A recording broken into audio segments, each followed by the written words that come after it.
my biggest takeaway in the entire thing is Montez Ford is jacked. He is singles jacked.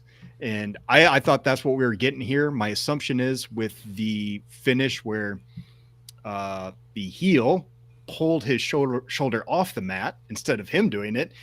I'm assuming that's going to lead to a rematch, maybe at SummerSlam, where I think Dawkins will take the pinfall and that will lead to the breakup. Maybe, because my conundrum there is Montez Ford needs to be a babyface and not a heel.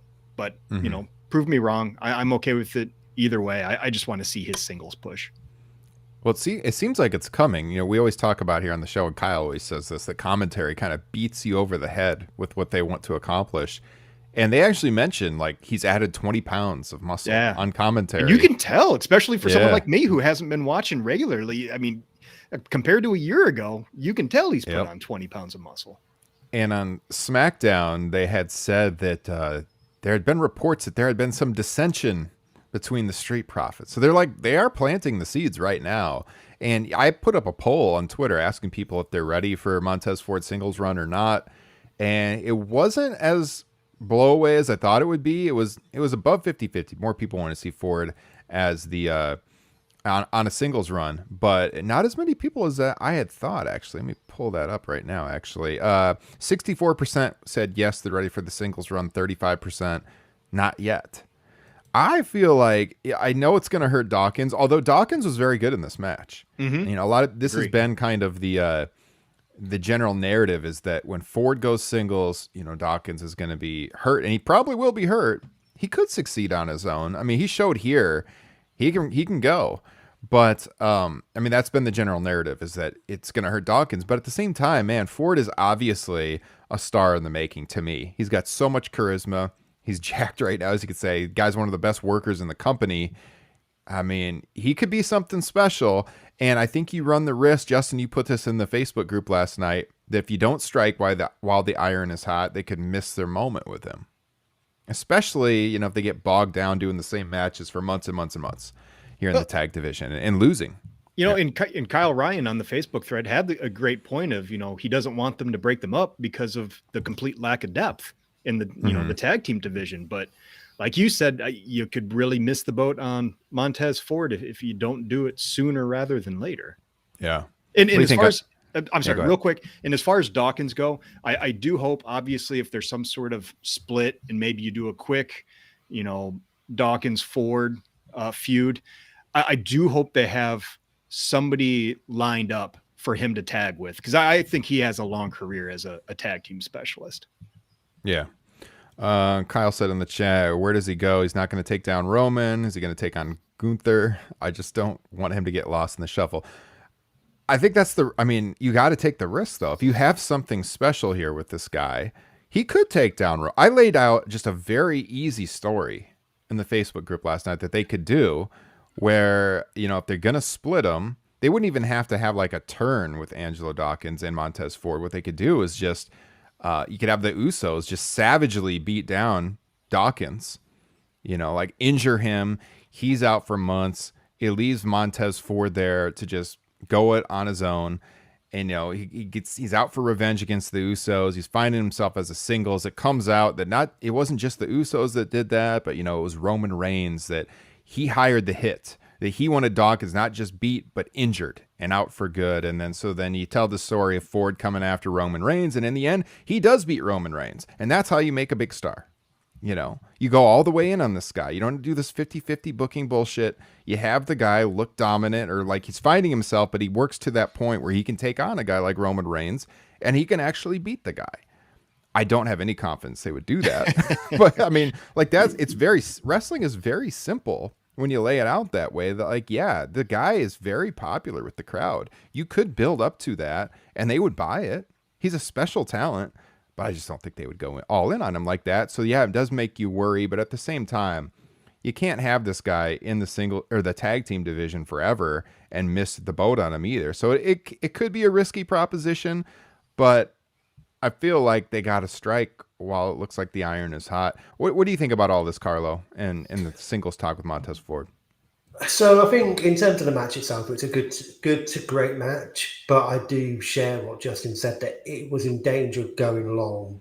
Mm-hmm. But they hit the finish stretch at the right time. So I started to look at my phone. Bear in mind, I was watching this like 7:30 in the morning, so I'm not going to be distracted by much of my phone on a Sunday morning. But even I was starting because I just find that I look again watching it not live. I paused it to get a coffee, so I knew how much time was left. Right. Well, I'm not going to give Ronda Natty that much time, so you kind of knew this match was going to get time. So you're almost preconditioning. Well, it's going to go along in the middle. In terms of Montez Ford, I've thought for probably the last year that it's about time to start to look down that route. I think the big question is, and what Carl Ryan said about where does he go, that's all dark defined by what's happening at the top of the card. If the title's going to remain on Roman through to Mania, then I guess it does limit these guys below because what are they going to do? I mean, timeline-wise, we're probably 3 months away from a draft. So it would make sense that they do something where they do the Street Profits are split up, and then he could go down the IC route potentially on SmackDown. On a bigger show now, because SmackDown is the bigger show in terms of viewing numbers. I think that's not a bad shout. Yeah, Dawkins could be slotted into many tag teams. And in terms of tag depth, there's plenty of teams that can make up. You've got guys on SmackDown. Why aren't Butch and what's the other Sheamus guy? I forget his name now. It's completely gone out of my head. Ridge. Why are they a tag team? Yeah. Madcap Moss, what's he doing now?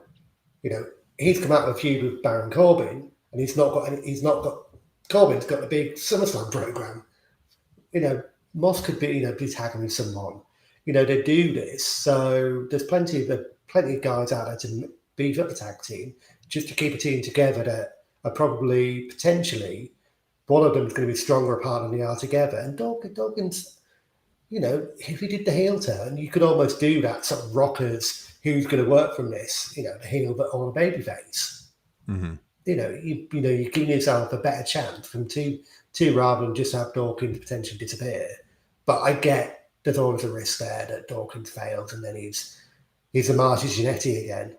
But but I just don't. I feel like you can't use that to sway away from pushing a guy who's so obviously a star. No. Like imagine if the WWF looked at the Hart Foundation and they were like, "Boy, but what's going to happen to Jim the Anvil Neidhart?" And I'm going to blow your mind. And they fired him. Yeah. I was listening to the to Carl and Liam's part of the 90s series. I was re-listening to that this morning, and Neidhart got fired, and he was only kept on because Demolition were going to go. So they had that mindset 32 years ago. I guess the world's moved on, but come on. You guys, if you're listening, you might not realize this, but the Street Profits have been together for 6 years. Their first NXT TV match together was in March of 2016. 6 years. Wow. The Hart Foundation. How long was the Hart Foundation together? About 6 years. It's time. Yeah. You got to roll with it, and he's a star. The tag division has such little depth, and they do the same thing over and over. And I get this discussion of, then you're taking away another team. It's not on Montez Ford. That's on creative. I'm sorry. Yep. You don't hold back Montez Ford because you don't have anything else. You got to push Montez Ford, right? And so that can't be a reason that you don't do it. And so, they are going to be without another tag team in a weak division, but at the same time, you keep them there, and they're working the same damn matches over and over and over, and eventually Montez Ford loses some of his buzz, and that's the risk. And I feel like this is a promotion, especially over the last 10 years, where they don't strike while the iron is hot, and that's why they miss out on guys. And I don't want to see that happen here. So I think it's about time. They've been teaming over 6 years together, 6.5 years. So it's time. It's time. Look at the Rockers. You mentioned Marty Jannetty. They've been teaming way longer than the Rockers. So we'll see. Edge and Christian weren't around for half that time as an actual tag team. Yeah. Yeah.